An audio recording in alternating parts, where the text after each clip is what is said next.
আসসালামু আলাইকুম গাইস। কি অবস্থা বাংলাদেশের? বাংলাদেশে নাকি সব কিছুতে নাকি এখন প্লাস্টিকের আমদানি বাড়ি গেছে। প্লাস্টিক কোম্পানিগুলো আগে অনেক উন্নত হয়ে যাইতেছে। তারা তেলের ভিতরে প্লাস্টিক দেয়, চিনির ভিতরে প্লাস্টিক দেয়, টুথপেস্টের ভিতরে প্লাস্টিক দিতেছে। তো যেহেতু এত প্লাস্টিক বাংলাদেশে বাড়ি গেছে, কিছু আগুন জ্বালায় ফুরিয়ে দিলেই তো হয়।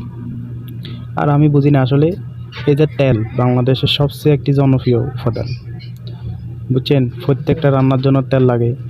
এই তেলের মধ্যে বিএসটিএস সিল দেওয়া। তা আমার কথা হচ্ছে, যদি প্লাস্টিকে থাকে তাহলে এই যে বড় বড় বিএসটিআই বড় বড় সরকারি এই সিলগুলো কারা দেয়? তখন প্লাস্টিক তারা খুঁজে পায় না।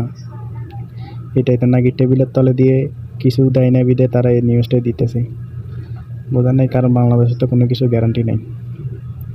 তো আজকে থেকে সবাই তেল খাওয়া, চিনি খাওয়া আর হলো ব্রাশ করা বন্ধ করে দেন। ব্রাশ করা লাগবে না, সমস্যা নেই। প্লাস্টিক খাইয়ে মরাচ্ছে, কেন দাঁতে পোকা ধরে মরা আমি মনে করি অনেক ভালো, এই আর কি।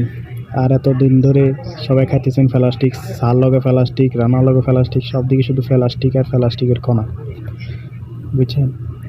তো এখন বাংলাদেশের মানুষ, আমার কথা হলে যাবে কই? সব কিছু যদি প্লাস্টিকে থাকে তাহলে মানুষ যাইবে কই? আমার বোঝান একটু। এই প্লাস্টিক যারা দেয়, যারা মিস করে, বড় বড় কোম্পানি, এদেরকে দরিয়া আইনের আওতায় আনা হোক।